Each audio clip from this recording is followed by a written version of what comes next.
Are there challenges in your life that you're trying to avoid? If so, you are in the perfect position to benefit from the practice of reframing, the topic of today's episode. I'm Sharif with Dr. Kevin Majors. This is The Golden Hour.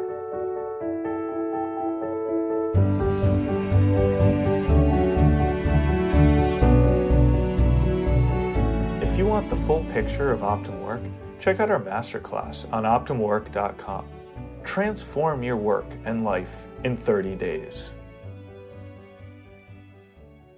Welcome to another episode of The Golden Hour. I'm Sharif here with Dr. Kevin Majors. Kevin, welcome. Hey, Sharif. Thanks for having me back. Of course, anytime. Well, at least once a week. Yes.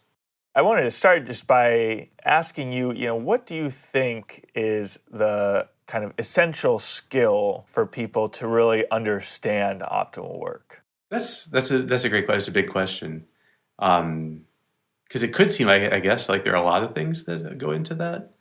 But if I were to choose one skill above all, that is like, if people get this, it just makes all the difference in the world. That skill would be reframing. I think that's actually the basis of optimal work, because that gets to the idea of how do you approach challenge, how do you approach work, how do you put order into it, all of that comes out of this basic idea of reframing. Yeah, and getting ideals in there, so it's not just about doing work, but actually engaging your highest ideals while you're working. Reframing kind of gets it. How do you tap into that too?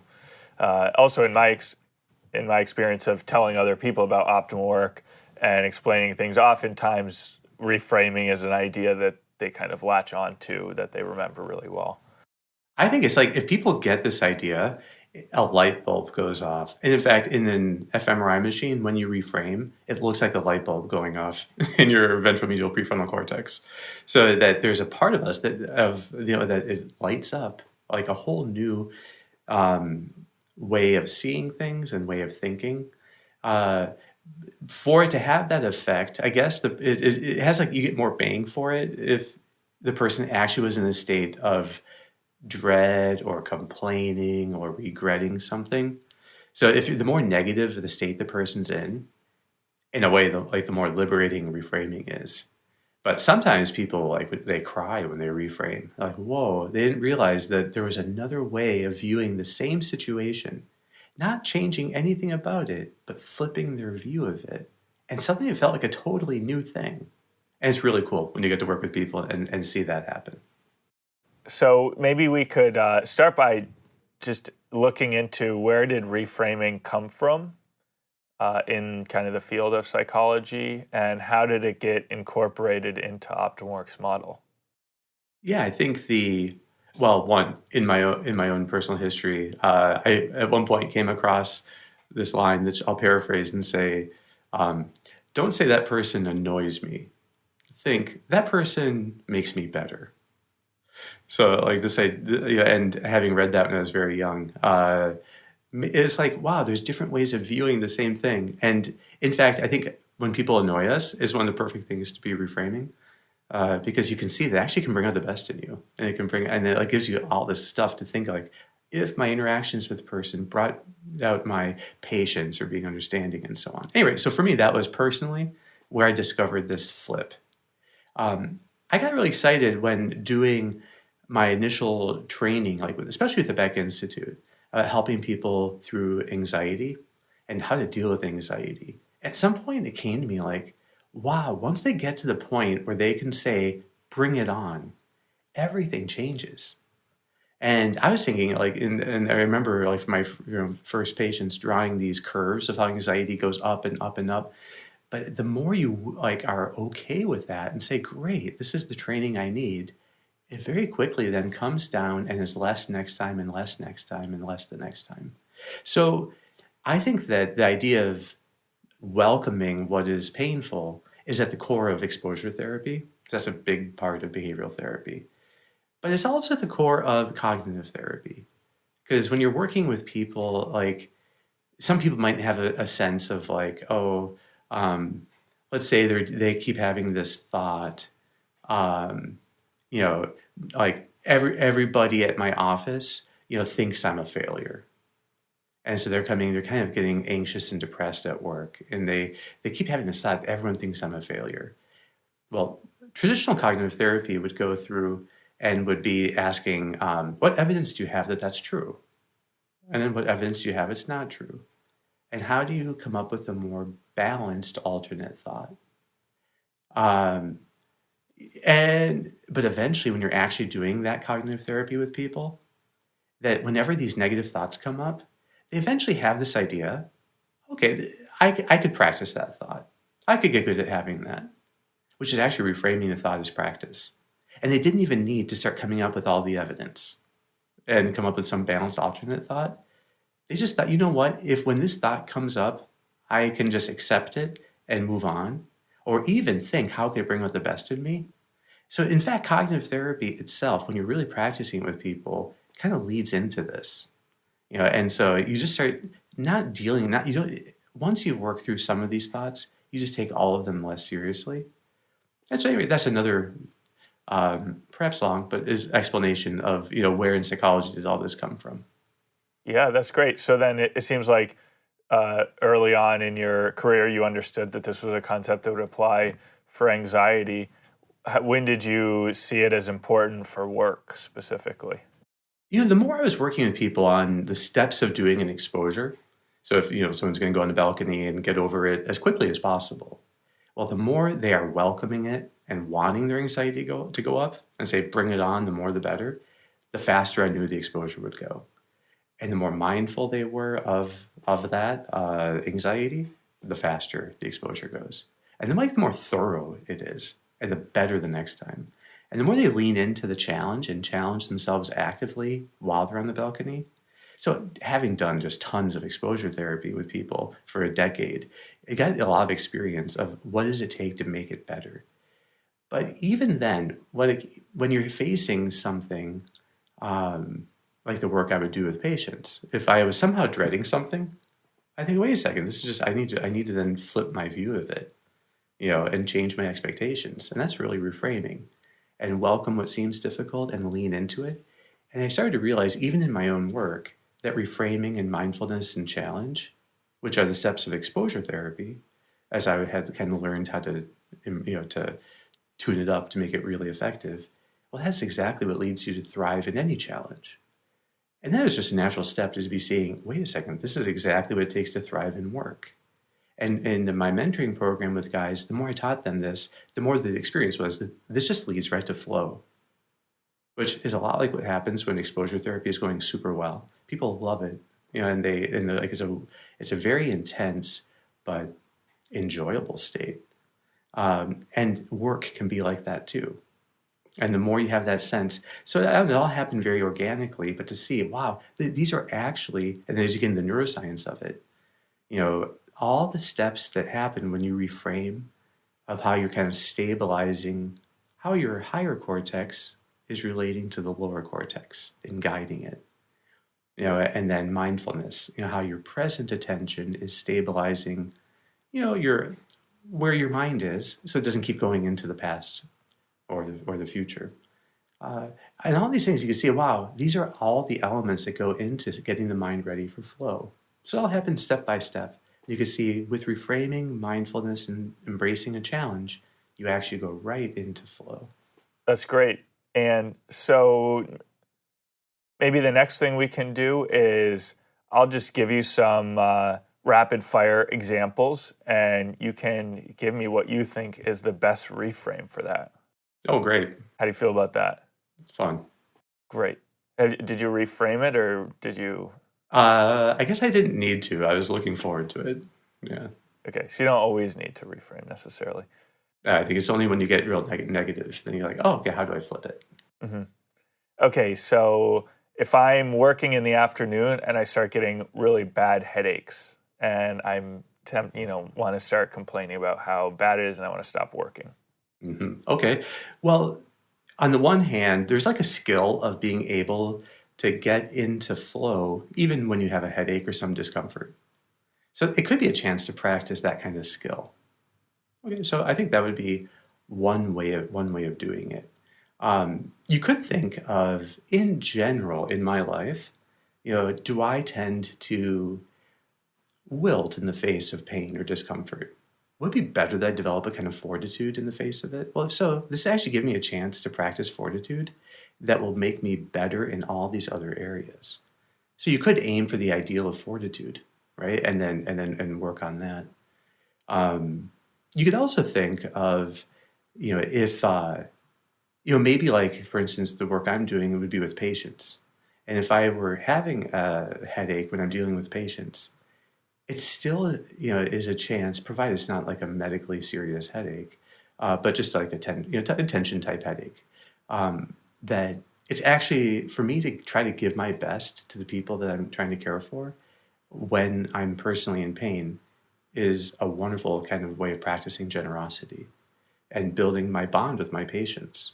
And it actually becomes more meaningful that like now my bond is deepening with them. They might not even know it because I'm really trying to put them first and put their needs first because what they're having to deal with is so much tougher than a headache.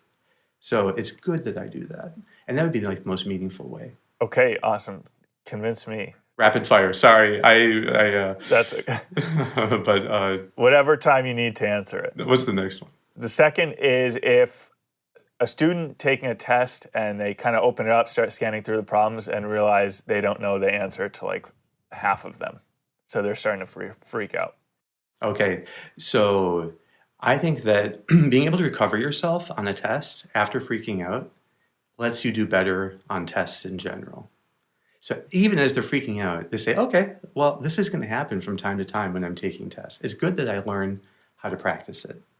See, what that would do is it would open them up to like, okay, how do I then go back getting back on track? If you reframe well, it should lead to like a strategy and steps. Like, okay, my goal here is to re-enter the test as well as I can, having freaked out for a moment. Okay, that would be like one approach. Another approach is like having freaked out, they have so much adrenaline. It could be that like, wow, okay, this adrenaline is going to give me the best boost, because it really raises the blood flow to my brain and it allows me to pay better attention and remember things better. So I should just welcome this adrenaline. Like you flip your framing of the adrenaline. Don't see that nervousness as an obstacle. See, oh, it's helping me do better. Bring it on. And then the adrenaline, when you reframe it, does boost your IQ and your ability to focus. So there's almost nothing better for IQ and performance than reframed adrenaline, or let's just say positively framed adrenaline. It could also be a chance for the student it might be that there are real limitations, that in their knowledge, and that it's not just that their performance is impacted by the being nervous, but it's that they actually have real deficits. But that too is going to happen, and being able to give your best, do your best with your limitations. I think that also is a very healthy skill to be practicing. It's being patient with yourself, being understanding with yourself. So, and if people are really understanding with themselves in those moments, then in fact, they're not as bad and they'll learn from them. And so the way I think of reframing, just to say, here is I'm always thinking first, what's the most basic skill? That if they got this skill down, this thing would be easier, or even maybe it'd be enjoyable. The second thing is thinking about ideals. And that's what lets you think about generalizing it to more areas of life. And then the highest, which I didn't do in that last one, is the bond. How can this be deepening my bond with others? So you're always thinking skills or like ideals or bonds. And when you do that, it just gives you a different scope of ways of reframing. The next one is I'm at work and I just finished a project and my boss is very pleased with it and he wants me to present it at the next company meeting, but I am really terrified by that prospect. All right. So if you were less terrified with that prospect, would it be better for your career? Would you be more able to advance? Would you be able to do more and help more people? Would you be able to take on more responsibility? Would you grow as a professional? Yes. So in all these things, I think there are not types of people, some who are public speakers, some who are not. There are simply people who have more practice than others and who have learned to practice using adrenaline in that setting to perform at their best.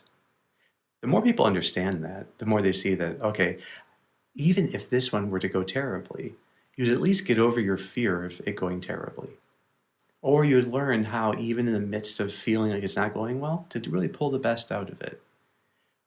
Even before that, sometimes people, when they are facing these performances at work that they're dreading, they end up not practicing.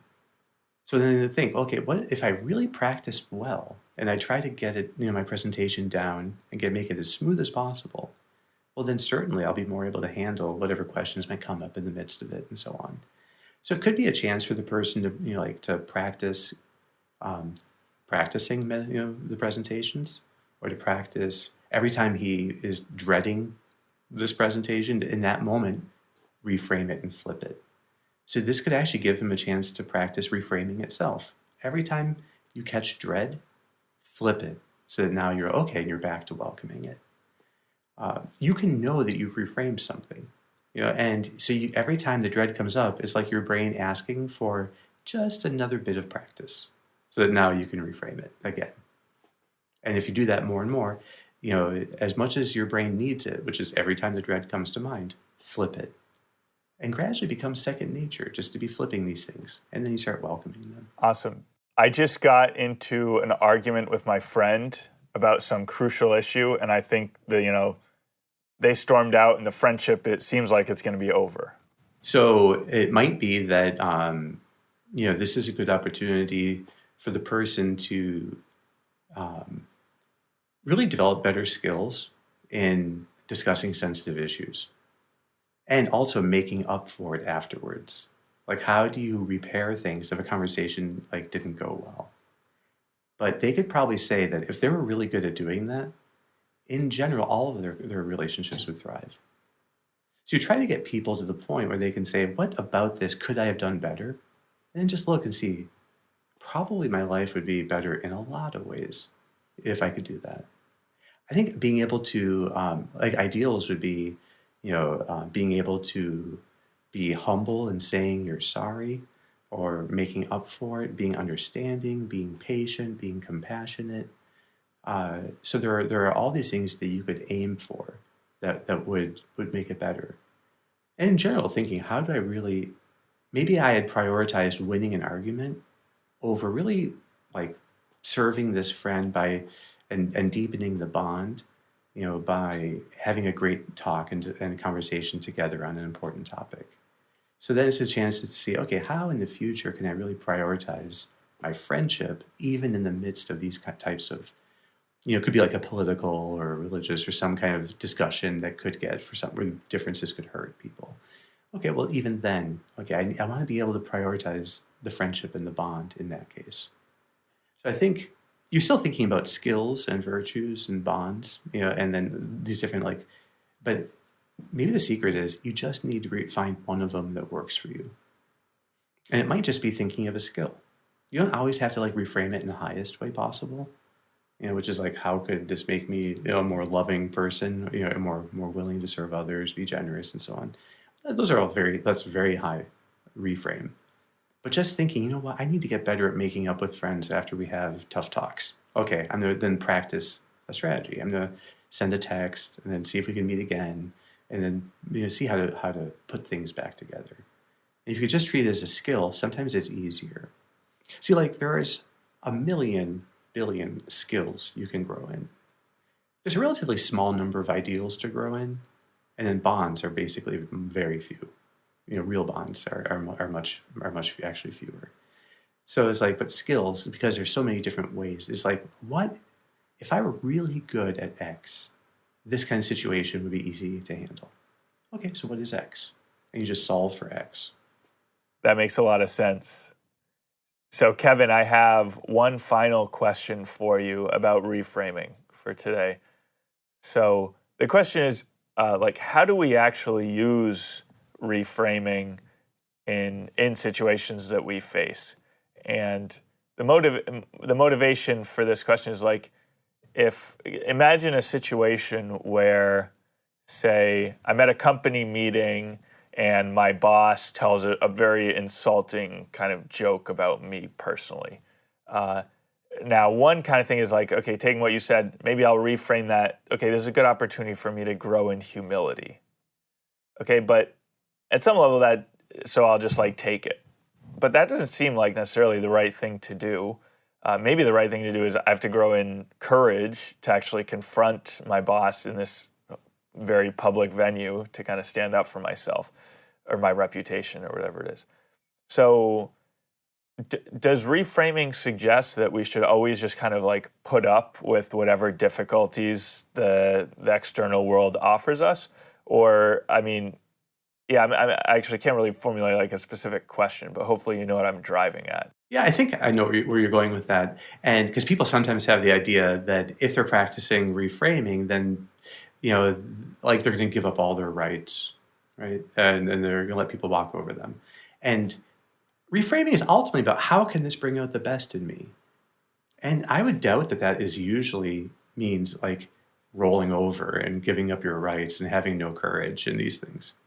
At the same time, reframing does in some way presuppose that you can have an image in your mind of what the best looks like. At least reframing would get you curious about that. And so just being curious in that moment, like, oh, I wonder what the best way for me to respond is. That would make you respond to the boss in that scenario in a much more measured and deliberate way.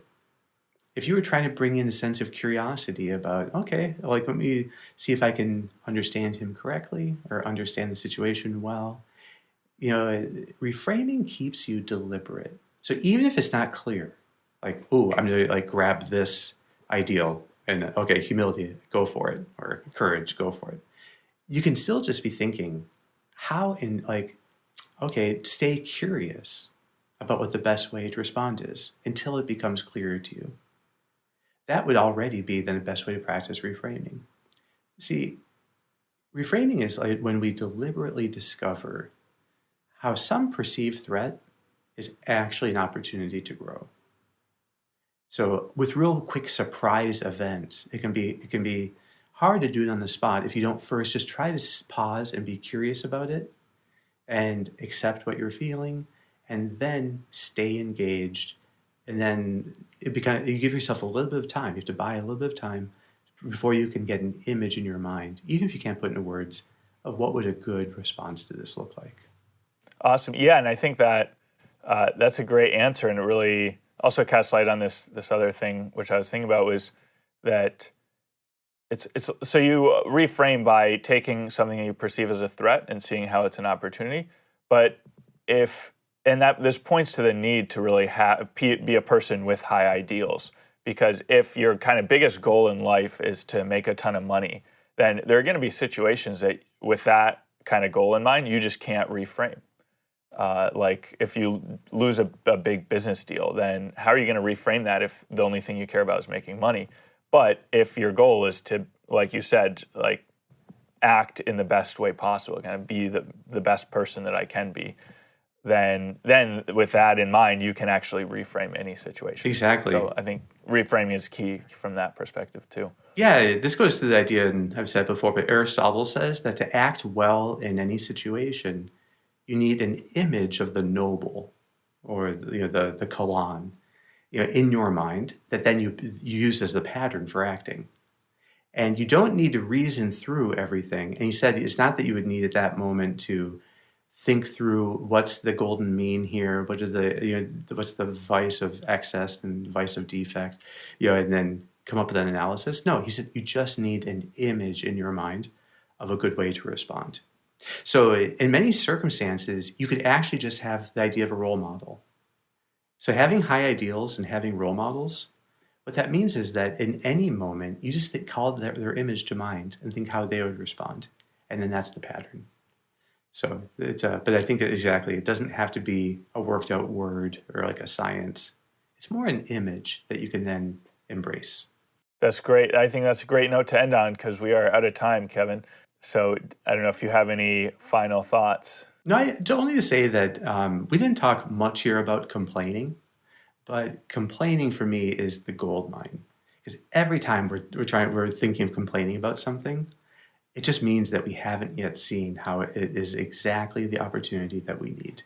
There is some way in which every challenge we face that could trigger complaining is actually the perfect challenge for us. And it gives us the way of growing that we most need to embrace. So look, I would say, it's great that people just be curious about complaining and then catch themselves when they do it. Think, that's where I'm going to get the most effective exercise of reframing. That's a very practical insight. Thanks, Kevin. All right. Thank you, Sharif. Okay, we'll be back next week. Take care. Well, thanks so much for listening. I hope you enjoyed the episode. Don't forget to check out OptimalWork.com for a set of online tools to help you engage challenge in your life. See you next week.